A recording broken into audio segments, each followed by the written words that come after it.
नमस्कार, मैं गोविंद न्यूज़ अभी तक में आपका स्वागत है। और फिलहाल डॉक्टर अमित भारद्वाज हमारे साथ मौजूद हैं। नेहरू कॉलेज में प्राध्यापक हैं, लेखक भी हैं और पूर्व में पत्रकार भी रह चुके हैं।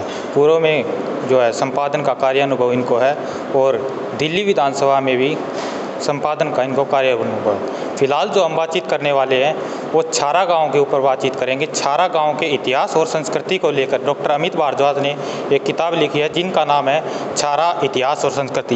ये किताब जो मैं आपको दिखा रहा हूँ, छारा इतिहास और संस्कृति, ये किताब जो है डॉक्टर अमित भारद्वाज ने लिखी है। 6 वर्ष का जो समय है इस किताब को लिखने में जो है डॉक्टर अमित भारद्वाज को इसको लिखने में लगा है और 484 पेजों की ये किताब लिखी गई है। तो फिलहाल डॉक्टर अमित भारद्वाज हमारे साथ मौजूद है, बातचीत करते हैं। सर स्वागत है सबसे पहले तो आप। धन्यवाद आपका बहुत बहुत। देखिए सर, किताब लिखी है छारा गांव के इतिहास को लेकर। छारा गांव का नाम कैसे पड़ा, क्या इसका इतिहास है और किस तरह से इसका नाम किसने रखा, पहले गांव का क्या नाम था, क्या कुछ कहना चाहिए? देखिए, ऐसा कुछ नहीं कि नाम बदला हो, लंबा इतिहास है और छारा गांव का नाम शुरू से ही यही है। छारा जो शब्द है उसका जो मैंने अध्ययन किया है तो ये पाया गया कि छारा शब्द की उत्पत्ति जो है संस्कृत का एक शब्द है क्षार, क्षार से छार बना और छार से छारा बना। और छार का अर्थ जो है वो होता है, इसका जो संबंध है राख से है। राख के ढेर गांव में बहुत ज़्यादा पाए जाते हैं, इससे भी इस बात का जो है वो प्रमाण मिलता है। तो ऐसा कुछ नहीं है कि नाम बदला गया हो, लगातार यही चलता आ रहा है और एक बहुत पुराना और बड़ा नाम है। माना जाता है कि सर, बताया जाता है कि 6 बार गांव नष्ट भी हो चुका, 7वीं बार गांव बसा, क्या कुछ कहानी है? कहानियाँ सिर्फ इसी से सिद्ध होती हैं कि राख के ढेर लगातार पाए गए हैं और नष्ट होने की जो स्थिति है उसका प्रमाण ये भी है कि दिल्ली के पास ही गांव रहा है और बार बार यहाँ पर इस क्षेत्र में हमले भी होते रहे हैं। तो कहने की ये लगता है कि जो आक्रमण में जो हमले होते थे वहाँ से गाँव को क्षति पहुँची होगी और बार बार गाँव वासियों को पलायन भी करना पड़ा। उसके बाद जो गाँव के बार बार बसने की जो स्थिति है वो सामने आई। देखिए, एक किताब में आपने जिक्र किया है कि सौपन हुआ साकार। ये आपका सपना था या आपके पिताजी का सपना था? कैसे सपना देखा और किस तरह से इस सपने की शुरुआत की गई? सपना जो संयुक्त रूप से देखा गया था। बचपन से मुझे लिखने का शौक़ था तो मैंने एक लेख लिखा था, बच्चों की पत्रिका आती थी बालंस, उसमें एक लेख लिखा। उसके बाद थोड़े दिन के बाद नवभारत टाइम्स में एक लेख प्रकाशित हुआ, उसके बाद दैनिक ट्रिब्यून में एक लेख प्रकाशित हुआ। तो इन तीनों लेखों के लिखने के दौरान मेरे दिमाग में विचार आया कि अपना इतना बड़ा गाँव है तो इस पर किताब लिखी जानी चाहिए। और उसके बाद फिर जो है काफ़ी साल तक इस पर मैंने कोई काम नहीं किया। लेकिन जब फिर अवसर आया और जब थोड़ा सा मुझे लगा कि अब काम करने का वक्त है, तो विचार जब मैंने अपने पिताजी के साझा किया तो उन्होंने मेरा इसमें सहयोग किया और काफ़ी जानकारी एकत्रित करने में मेरी सहायता की। उनकी इच्छा थी कि उनके जीते जी किताब प्रकाशित हो जाए, लेकिन वो कार्य नहीं हो पाया। लेकिन उनका स्वप्न जो है मैंने साकार अवश्य किया है। देखिए, इस गांव की संस्कृति के बारे में बात करें, संस्कृति क्या थी, भाषा किस तरह की, पहले जो भाषा बोली जाती क्या वही भाषा पहले बोली जाती थी या फिर अंग्रेज़ों के समय में जो था धीरे धीरे देश आज़ाद हुआ उसके बाद बदलाव कुछ आना शुरू हो गया? अलग से छारा का ऐसा कोई उल्लेख नहीं है। लेकिन देखिए, जिस तरह से हरियाणा का गांव है, जो प्रभाव हरियाणा पर पड़े हैं वही गांव पर भी पड़े हैं। भाषा जो है किसी गांव के अलग से नहीं बदलती है, पूरे राज्य का, पूरे देश का उसके ऊपर प्रभाव होता है। तो जिस तरह से हरियाणवी भाषा में जो परिवर्तन आए हैं वही परिवर्तन छारा गाँव की भाषा में भी आए हैं। तो अलग से उल्लेख इसका कर पाना संभव नहीं है कि गाँव की अलग से भाषा कोई हो, ऐसा नहीं होता है। देखिए, आपका ये पैतृक गांव है, आपका जन्म हुआ है, आपने इसी गांव को चुना कि ये आपका पैतृक गांव इसलिए, या फिर इस गांव का इतिहास है जो आकर्षित करता है गांव के लोगों को इसके ओर आने में, या किसी दूसरे गांव का भी इतिहास इस प्रकार का जिसको आप चुन सकते थे? देखिए, हर व्यक्ति का अपने गांव से लगाव होता है, तो अपने गांव से मेरा भी लगाव था। एक तो ये कारण है, दूसरा बड़ा गांव है और इतिहास इसका जानने योग्य है, तो इस कारण इस गांव को मैंने चुना। और अपना गांव होने के कारण लिखने में मुझे आसानी रही काफ़ी, तो मुझे सहायता मिली, बहुत सारे लोगों की सहायता भी मिली, तो इस कारण मैं इसको लिख पाया।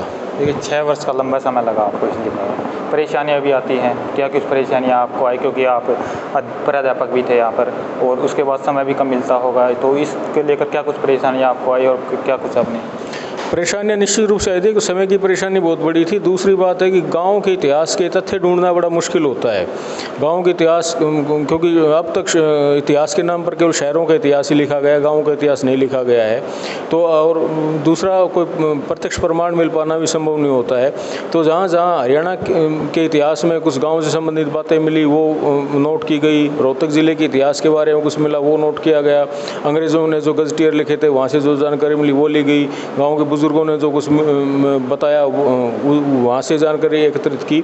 तो जानकारी को जुटाने में बहुत ज़्यादा प्रयास करना पड़ा और समय को भी साथ साथ देखना होता था। तो लगातार, क्योंकि मैं ये चाहता था कि जो चीज़ एक बार लिखी जाती है तो बार बार नहीं लिखी जाती है, एक ही बार लिखी जाए तो अच्छी तरह से लिखी जाए तो ज़्यादा अच्छा रहेगा। तो इस कारण जानकारी जुटाने में, एकत्रित करने में समस्याएं ज़्यादा आई थी। देखिए 6 वर्ष का लंबा समय लगा। इसमें आपको कभी ऐसा लगा कि बीच में किताब को छोड़ देता हूँ, बाद में लिख लूँगा, कुछ लंबा समय लग रहा है, कुछ परेशानियाँ भी आती हैं, घर की परेशानियाँ भी होती है, बाहर की भी होती हैं, तो कुछ ऐसा लगा कि बीच में छोड़ देना चाहिए इस किताब को, बाद में इसको पूरा कर लिया जाएगा? हाँ, कई बार लगा था मुझे कि बीच में रोक करके कोई और काम शुरू कर लेते इसको बाद में लगे, लेकिन वो कुछ ही क्षण के दौरान ऐसा लगा था। ये नहीं कि मतलब पूरा मैंने उसको अमली जमा उस बात को पहना दिया कि हाँ बिल्कुल ऐसा ही करना, ऐसा नहीं था। थोड़ा बहुत विचार आ जाता था कि ये जो है पूरी नहीं हो पा रही है तो, और इसमें कहीं ना कहीं ज़्यादा दिक्कत है। तो मुझे ये भी लगा था कई बार कि वो पता नहीं क्या समस्या है, गाँव की कौन सी दैवीय शक्ति मुझसे नाराज़ हो गई, जो काम लगातार इतना करने के बाद भी पूरा नहीं हो पा रहा है। विचार आता था, लेकिन कभी भी मैंने उसको जो है वो अमली जमा नहीं पा रहे हैं। देखिए आप 2 दशक से गांव से बाहर रह रहे हैं, लेकिन गांव में जब जाते थे तो बुजुर्गों का कैसा साथ रहा? इस किताब के बारे में आप लिखते थे, उनसे जानकारी जुटाने, आपको एक परेशानियां तो आती होंगी, क्योंकि बुजुर्गों से जानकारी जुटाने में जो उनको आपको जो चाहिए होता था क्या वो मिल पाता था, और कितनी कुछ परेशानियाँ आई? गांव से बाहर जरूर रहा हूँ, लेकिन गांव से लगातार संपर्क रहा है मेरा, बीच बीच में जाता भी रहता हूँ। तो ऐसा कुछ नहीं है कि बिल्कुल अजनबी बन गया था मैं। अब परेशानियाँ ये है कि बुज़ुर्गों ने पूरा साथ दिया है, जो कुछ उनसे पूछा गया उन्होंने जितना उनको पता था उन्होंने मुझे बताया भी है। लेकिन समस्या कई बार आती है चीज़ों को वेरीफाई करने की। एक बुज़ुर्ग ने कुछ बता दिया, फिर उसको वेरीफाई करना जो है दूसरे बुज़ुर्ग से, वो भी ज़रूरी होता है। कई बार हो भी पाता है, कई बार नहीं भी हो पाता है। तो जानकारी एकत्रित करने में वो सारी समस्याएं जो किसी भी गाँव के इतिहास के दौरान किसी भी व्यक्ति को आ सकती हैं, लेकिन फिर भी काफ़ी सहयोग जो है गांव के बुजुर्गों का मिला है, जिसके लिए मैं उनका हार्दिक आभारी हूँ। आपने एक मित्र का जिक्र किया था, इसमें आपका जो सहयोग किया उसने, गर्मी और सर्दी और हर तरह से आपके साथ रहे, फोटोग्राफी में आपका सहयोग, उसके बारे में क्या कहना चाहेंगे? हाँ, मेरे मित्र थे प्रवीण मुदगल, उन्होंने फोटोग्राफी में बहुत ज़्यादा सहयोग किया। जहाँ जहाँ भी मैं घूमा मेरे साथ गए, जब भी मैंने उनको बुलाया वो आ गए, क्योंकि फोटोग्राफी का कार्य अकेले नहीं हो पाता है। आपको साथ घूमने के लिए कोई व्यक्ति चाहिए होता है, गाइड करने के लिए भी, बताने के लिए भी, और अलग अलग जगह की लोकेशन को देखने के लिए भी। तो जहाँ भी मेरे को आवश्यकता महसूस हुई उन्होंने मेरा साथ दिया, और लंबे समय तक उन्होंने इस कार्य में मेरा साथ निभाया। देखिए हरियाणा को पहलवानों और जवानों की भूमि कहा जाता है, तो छारा गांव की बात करें तो क्या कुछ इतिहास रहा है पहलवानों और जवानों के बारे में? अब तक कितना बदलाव जो है इस छारा गांव में आ चुका है? पहलवानों का गांव है, किसानों का भी है, और सैनिकों का भी है, शिक्षकों का भी है। पहलवानों की अगर बात करें तो लंबे समय से सूदन पहलवान से लेकर के अब छारा के शान दीपक पूनिया तक लंबा इतिहास रहा है। बड़े बड़े पहलवान जो है वो छारा गांव ने दिए हैं। लेकिन बदलाव यह है कि पहलवानी की तरफ रुझान जो है वो पहले से ज़्यादा बढ़ा है। तकनीक भी नई नई आ गई हैं, अखाड़े भी नई तकनीक को अपनाने लगे हैं। पहले कल मिट्टी के अखाड़े होते थे, अब मैट के ऊपर भी प्रैक्टिस होने लगी है। और अपने जब बड़े लोगों को, बड़े पहलवानों को गांव के बच्चे आगे निकलते देखते हैं तो उनसे वो प्रेरणा भी लेते हैं। देखिए प्रथम विश्व युद्ध और द्वितीय विश्व युद्ध का आपने जिक्र किया इस किताब में, तो छारा गांव का क्या कुछ इसमें योगदान रहा प्रथम विश्व युद्ध और द्वितीय विश्व युद्ध? प्रथम विश्व युद्ध में छारा से 306 सैनिक जो है अंग्रेज़ों ने भेजे थे। उसमें भर्ती जो है वो किसी भी व्यक्ति को जो भी इच्छुक होता था उसको अंग्रेज़ भर्ती कर लेते। तो अंग्रेज़ों को क्योंकि जवानों की सख्त ज़रूरत थी तो जो भी व्यक्ति इच्छुक होता था, बल्कि अंग्रेज़ों ने भर्ती करने के लिए अभियान भी चलाए थे। गांव में रागनी कंपटीशन करा दिया, लोगों को प्रेरित कर दिया कि आओ और सेना में भर्ती हो जाओ, बहुत फ़ायदा होगा। तो गांव के लोग जो प्रेरित होकर के, और उस समय रोज़गार के साधन थे भी नहीं, खेती पर सब कुछ निर्भर था, तो गांव के लोग प्रेरणा लेकर के जो है वो भर्ती हो गए। और 306 सैनिक जो है वो छारा से भेजे गए थे, जिनमें से 24 जो है वो शहीद हुए थे। इसी तरह द्वितीय विश्व युद्ध में भी लगभग 14 शहीदों के 14 जवानों के शहीद होने की जानकारी मिल पाई। और भी लोग हुए होंगे, लेकिन इतने लोगों की जानकारी मैं एकत्रित कर पाया।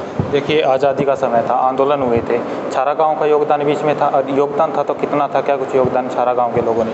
छारा गांव के लोगों ने आज़ादी के आंदोलन बढ़ चढ़ कर भाग लिया। जितने भी उस समय आज़ादी के आंदोलन चले थे, असहयोग आंदोलन हो, चाहे आपका नमक आंदोलन हो, चाहे आपका सविनय अवज्ञा आंदोलन हो, चाहे आपका भारत छोड़ो आंदोलन हो, हर जगह गाँव के लोगों ने भाग लिया है। और कम से कम 20 नाम ऐसे हैं जो लगातार जो है वो सक्रिय रहे, लगातार उन्होंने योगदान दिया। और छारा गांव कभी भी किसी भी आंदोलन में कभी पीछे नहीं रहा है। देखिए, पुराने स्थल हो, धार्मिक स्थल, आज सारा गांव में वो पुराने स्थल देखने को मिलते हैं जो इतिहास को दर्शाते हैं, और जो नए स्थल भी अब तक हो चुके हैं। तो क्या कुछ देखने को मिलता है? पुरानी जो चीज़ों को बात करें तो पुराने स्थल ऐसे कौन कौन से? नया स्थल तो नहीं है, लेकिन पुराने जो स्थल हैं वो काफ़ी प्राचीन स्थल हैं। पीलिया जोड़ जो है गांव का, वो प्रसिद्ध जोड़ है, दूर दराज तक विख्यात है। वो मान्यता है कि इस जोड़ में स्नान करने से पीलिया रोग ठीक हो जाता है। यहाँ का रामकुंड जोड़ है। इसके अलावा तरह तरह के यहाँ पर मंदिर हैं। तो आस्था के स्थल बहुत ज़्यादा हैं। लेकिन जो गांव जो है, गांव की पहचान है, वो जितने भी पुराने स्थल हैं आज भी कायम हैं। और ज़रूरत है तो सिर्फ इस बात की कि उनकी अच्छी तरह से देखरेख की जाए, ताकि अगली पीढ़ी को ये विरासत हम अच्छी तरह से सौंप सकें। देखिए, इस किताब में आपने शुरुआत में एक चित्र लगाया, फ़ोटो लगाया है, जिसमें जोड़ और एक मंदिर को दर्शाया गया है। क्या कुछ उसकी विशेषता है? उसी चित्र को आपने जो फ्रंट पर क्यों चुना? कोई और भी चित्र आप चुन सकते थे, क्या कुछ? पहली चीज़ ये देखी जाती है कि देखिए, जोहड़ और मंदिर दोनों गांव के सांस्कृतिक प्रतीक हैं। एक तो इस चीज़ को लिया, दोनों चीज़ें एक साथ दर्शाई गई हैं। और प्राचीन मंदिर है, राधा कृष्ण मंदिर का फ़ोटो है जो बहुत ज़्यादा प्राचीन मंदिर है। और रामकुंड जोड़ जो है वो ऐतिहासिक दृष्टि से गाँव के लिए बहुत महत्वपूर्ण है। रामकुंड जोड़ की जो खुदाई की गई थी, अकाल के समय जो खुदाई हुई थी, तो बहुत सारी पुरानी चीज़ें यहाँ से निकली थी। कांच की कुइयाँ भी मिली थी। और इस तरह से इसकी ऐतिहासिकता को देखते हुए और सांस्कृतिक महत्व को देखते हुए इस फ़ोटो को प्रमुख स्थान दिया गया। देखिए, गांव के लोगों ने जब इस किताब को पढ़ा, किस तरह के सुझाव उनके आए, किस तरह के विचार उनके थे? इस किताब को पढ़ने के बाद क्या कुछ उन्होंने कहा? आपने भी उनके विचार सुने होंगे, क्या कुछ गांव के लोगों के जो विचार थे? गांव के लोगों ने किताब का हार्दिक स्वागत किया। गांव के लोगों को ये लगा कि एक अच्छी चीज़ उनको पढ़ने को मिलेगी। कुछ लोगों ने सुझाव भी दिए, कुछ नाम जो रह गए थे उनके बारे में भी जो है वो मुझे जानकारी दी गई। कुछ लोगों ने ये भी कहा था कि ये बात ऐसी लिखी जानी चाहिए थी, ऐसी लिखी गई। और लेकिन उसके बारे में मैंने सबको पहले कह दिया था कि ये पहला प्रयास है, इसमें कमियां भी हो सकती हैं, इसमें गलतियां भी हो सकती हैं। अगले संस्करण में जब भी संभव होगा उन सभी कमियों को, उन गलतियों को दूर कर लिया जाएगा। लेकिन मेरे विचार में ये इस पुस्तक में 98% तक इस पुस्तक में कोई तथ्यात्मक कोई गलती नहीं है। 2% हो सकती है, और वो भी जो है जाने अनजाने में हो सकती है, लेकिन जानबूझ करके कोई ऐसा नहीं किया गया है। लेकिन अगले संस्करण में कोई भी कमी होगी, कोई भी सुझाव होगा, उसका हार्दिक स्वागत किया जाएगा और उसको सुधार लिया जाएगा। क्या इस गांव पर एक और किताब लिखने का विचार अगला संस्करण की जो आप बात कर रहे हैं? अगला संस्करण जब भी मुझे लगेगा कि अब इस समय संस्करण निकालने के लिए उपयुक्त समय है, या क्योंकि चीज़ें समय के साथ बदलती रहती हैं, और एक समय आता है जो पुरानी चीज़ें नहीं होती, उनकी जगह नई चीज़ें स्थान ले लेती हैं, तो निश्चित रूप से जब भी संभव होगा दूसरा संस्करण भी आएगा। देखिए, इस गाँव के छपा जब कई लोगों ने आपकी मदद की होगी जब आप गांव के लोगों से विचार करते थे, तो इसका श्रेय जो है आप किसे देना चाहेंगे? किन किन लोगों को आप इसका श्रेय देना चाहेंगे? किसी एक व्यक्ति को, कुछ लोगों को दे पाना संभव नहीं होता, क्योंकि एक तरह का सामूहिक कार्य था। पूरे गांव ने सहयोग किया है। गांव के लोगों ने जिससे भी मैंने सहयोग मांगा, सब ने जो है खुले दिल से इस किताब को लिखने में सहयोग दिया। तो मैं सबका आभारी हूँ, और किताब भी गाँव के लोगों को ही समर्पित है। देखिए, आपने जो ये किताब लिखी है, इससे पहले भी कोई आपने किताब लिखी है, या इससे बाद में कोई विचार है किताब लिखने का? कोई अपने मन में सोच रखा कोई किताब लिखनी है? या इससे पहले मेरी 7 किताबें प्रकाशित हो चुकी हैं। एक कहानी संग्रह है, एक कविता संग्रह है, कुछ 4 शोधात्मक रचनाएं हैं, वो हैं। और उसके बाद आगे अब मैं थोड़ा सा एकेडमिक्स की तरफ ध्यान देना चाहूँगा, क्योंकि मास कम्युनिकेशन का मैं प्राध्यापक हूँ, और ये देखता हूँ कि मास कम्युनिकेशन के लिए हिंदी में अच्छी किताबें उपलब्ध नहीं है। बच्चे जो है वो केवल नोट्स पर ही ज़्यादा निर्भर रहते हैं। तो एकेडमिक्स के लिए इस दिशा में कार्य करना चाहता हूँ कि जनसंचार की अच्छी पुस्तकें जो हैं वो लेकर के आऊँ। देखिए, परिवार के लोगों का किस तरह से आपका सहयोग रहा था जब आपकी इस किताब को लिखना शुरू किया था, और कि इस किताब के छपने तक किस तरह का परिवार का सहयोग रहा? क्योंकि इस किताब में मैंने एक पढ़ा था कि आपने अपनी लड़की का जिक्र किया है। उसने कहा था कि किताब कितनी पूरी हो गई, आप बात को टाल देते कि जल्दी पूरी हो जाएगी। तो किस तरह से परिवार ने पूरा साथ दिया है। जब भी समस्या आई, पारिवारिक दायित्वों से मुक्ति दिलाने में सहयोग किया है। ज़्यादा परेशान मुझे नहीं किया कभी भी, और लगातार जब मैं लिखता रहता तो कभी मेरे को डिस्टर्ब नहीं किया गया। तो इस तरह से समय देने में और कार्य को पूरा करवाने में परिवार का सहयोग रहा है। देखिए, राज्यपाल हरियाणा द्वारा भी आपको शुभकामनाएं प्रदान की जा चुकी है, तो किस तरह का महसूस कर रहे थे? क्या और लोगों द्वारा भी आपको शुभकामनाएं दी गई या सम्मानित किया गया अभी तक इस किताब को लेकर?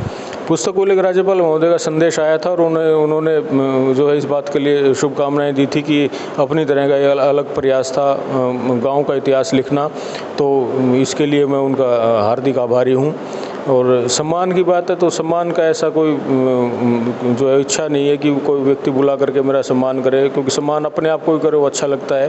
बाकी गाँव के लोगों का प्यार मिला है वही अपने आप में बहुत बड़ा सम्मान है। बातचीत के लिए धन्यवाद। तो ये थे डॉक्टर अमित भारद्वाज जी, जिन्होंने छारा गांव के इतिहास को लेकर है जो एक किताब लिखी है। आगे भी किताब लिखने का विचार होगा तो ज़रूर लिखेंगे।